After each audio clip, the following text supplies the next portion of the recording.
പിരിഞ്ഞോ എല്ലാരും നെഞ്ച് പൊട്ടി കരയുന്നുണ്ടാകും. എന്ത് കേട്ടില്ല? എന്താണ് ഓല മാർത്ത തന്തനി തള്ളനി കിട്ടാഞ്ഞിട്ട് എത്ര പെൺകുട്ടിക്ക് സങ്കടയിനോ.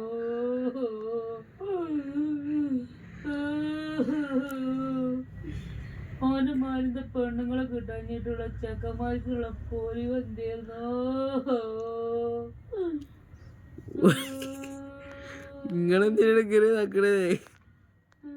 അത് കേട്ടപ്പോ സങ്കടടാ, സഹിച്ചില്ലടാ. ഞാൻ പോലും നേരാകും ഇങ്ങനെ വിചാരിച്ചിരിക്കുന്നു. ഓരോ വീഡിയോ ഞാൻ ഒരു വീഡിയോ ഒന്നും കാണുന്നു. പയ്യ വീഡിയോ ഇങ്ങനെ കണ്ടുകൊണ്ടിരിക്കും. സങ്കടം സഹിച്ചില്ലടോ. ഞാൻ പോലെ അറിയും കൂടി ഇല്ലായിരുന്നു.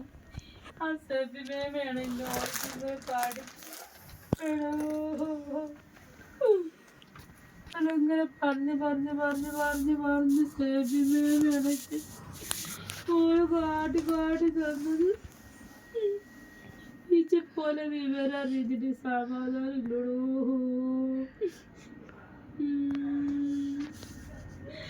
ഉണ്ണിമായ അറിയണ നിങ്ങൾ എന്തിനാ കരയണത്? ഓരോന്ന് എന്തിനാ നിങ്ങളിങ്ങനെ അത് ആലോചിച്ചിരിക്കണ? സങ്കടം ഉണ്ടോ?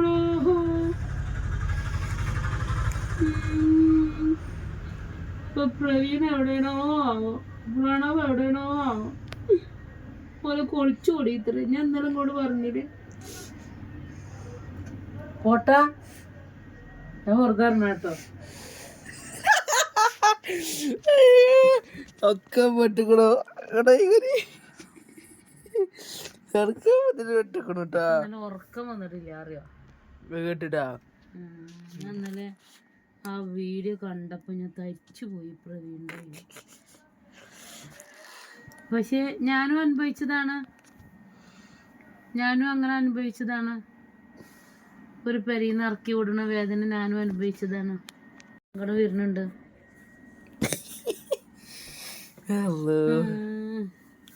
ഇനി ഇറക്കി വിട്ടുക്കണോ ഇത് ജനിക്കുന്നതിന് മുന്നേ? ഞാൻ തുണിയും കുപ്പായൊക്കെ എടുത്ത് ഇവിടുന്ന് പാഞ്ഞുക്കണു, അടി ഇട്ടിക്കണു. അതൊന്നും ഇവിടെ പറയാൻ പറ്റില്ല. അല്ലാതെ പറയാന് അതൊക്കെ ഇപ്പൊ എത്രയോ കൊല്ലങ്ങൾക്ക് മുന്നേ കഴിഞ്ഞു പോയ കഥ. നിങ്ങളെ അടിയത്തെ വീഡിയോ എടുത്ത് നോക്കിയാ അറിയും. എന്താ മറ്റേ വീഡിയോ ഇട്ടീരല്ലോ, കഥ പറഞ്ഞിട്ട്. ആ വീഡിയോ ഞാനിത് കാണാതെ ഞാൻ വേണ്ടി ഇത് റെക്കോർഡ് ചെയ്ത് കണ്ടപ്പോഴാണ് ഞാനത് വേണ്ടി ഡിലീറ്റ് ആക്കിയത്. എന്ത് റെക്കോർഡ് ചെയ്താണ് ഇപ്പൊ? എന്ത് റെക്കോർഡ് ചെയ്യണ്? ഞാൻ അന്നെ ജനിച്ച അന്നത്തെ കഥ മിഞ്ഞാന്ന് പറഞ്ഞതല്ലേ എന്റെ ബർത്ത്ഡേ. അതല്ല, എന്താ അടിയില് പറയാ മുന്നേ മൈനസ് ഇട്ട് അതിനേക്ക് നമ്മളൊരു കുറച്ച് വീഡിയോ എടുത്തല്ലോ, ആൾക്കാരൊക്കെ പാടെ ചോദിച്ചപ്പോ. ആ വീഡിയോ ഇപ്പോഴും അവിടെ കിടക്കണ്ടല്ലോ. അതിലൊക്കെ പറയാത്ത എത്ര കാര്യങ്ങളുണ്ട് അതില് പറഞ്ഞത് തച്ചത്. അല്ല, അതിലൊക്കെ പറയാത്ത ഇനി എത്ര കാര്യങ്ങളുണ്ട്. എന്താ പാലില് വിഷം കലക്കിയതുണ്ട്, മന്ത്രവാദത്തിന്റെ കഥകളുണ്ട്, എന്തെല്ലാം കഥകളുണ്ട്. ഇതൊക്കെ ഞാൻ അനുഭവിച്ചു പോന്നതാണ്. ഇപ്പൊ വല്ല സ്വൈരമുണ്ടോ? ഇല്ല. പിന്നെന്താന്നാ, ഒരു മാപ്പിളിയും വേണ്ട, ഒരു പെണ്ണുങ്ങളും വേണ്ട എന്നാണ് വിചാരിച്ചത്. ഇപ്പൊ എന്ത് മനസ്സമാധാനം ഉണ്ട്. ഇപ്പൊ എവിടേക്കെങ്കിലും പോണെങ്കിൽ പോകാം, എവിടേക്കെങ്കിലും വരണമെങ്കിൽ വരാം. എവിടേക്കടിച്ച് പോകണമെന്ന് ചോദിച്ചൂല, എവിടേക്കടിച്ച് പോയിന്ന് ചോദിച്ചുവാ. പിന്നെ എൻ്റെ പിള്ളേർ ആൺകുട്ടി ആയതുകൊണ്ട് എനിക്ക് പേടിച്ചല്ല. എന്നാലിപ്പോൾ എന്തേക്കാരും ഒരവസ്ഥ.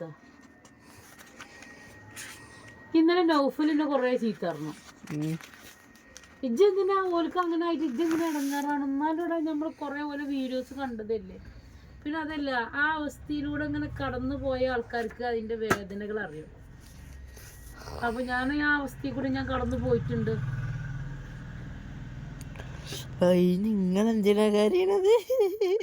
മനസ്സൊക്കെ ഒരു വേദന. പിന്നെ അടി കിട്ടിയവർക്ക് അതൊരു വേദന, എന്നും ആ വേദന തന്നെയാണ്. അടി കൊടുത്തവർക്കും ഞാൻ 2 കൊടുത്തില്ല എന്നുള്ളൊരു ഭാവം ഉണ്ടാകും. നമ്മളൊക്കെ എത്ര അടി വാങ്ങി, എത്ര അടി കിട്ടാൻ കിടക്കണിഞ്ഞി. കിട്ടാനോ? ആരുടെ? ഓരോരുത്തരും നമ്മളെ പറ്റിച്ചുമ്പോൾ നമ്മൾ തിരിച്ചു കൊടുക്കണില്ല. നമ്മൾ സൈലൻ്റായി നിൽക്കണോണ്ട് നമ്മൾ കുഴപ്പമില്ല. എന്നാലും പ്രവീണും പ്രണവിനും സംഭവിച്ചത് എന്തായിരിക്കും?